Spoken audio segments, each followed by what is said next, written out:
Gazipur hurricane road থেকে ধিতপুর সাজেদা পার্কের চমলক্ষ view এবং বাচ্চাদেরকে আনন্দ দেওয়ার জন্য আপনারা চলে আসতে পারেন এই সাজেদা পার্ক। তো আমিও চলে আসলাম আমার বাইকটাকে নিয়ে। এই হচ্ছে আমার বাইক।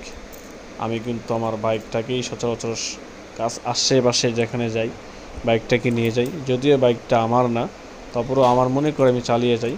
অনেক সুন্দর ছিল রাস্তার ভিউটা। তো আমি চলে আসলাম আমার বাইকটাকে নিয়ে সাজেদা পার্ক।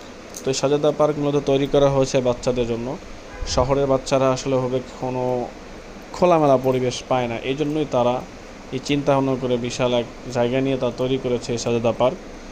তো আজকে আপনাদেরকে দেখাবো সাজেদা পার্কের সম্পূর্ণ ভিউ।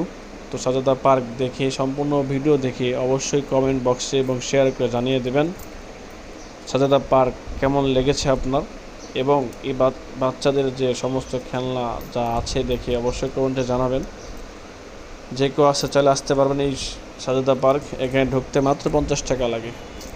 50 টাকা বিনিময়ে আপনার বাচ্চাদেরকে ঘন্টাকে এখানে আনন্দ দিতে পারবেন। তো চলুন দেখে আসি সাজেদা পার্কের সম্পূর্ণ ভিউ।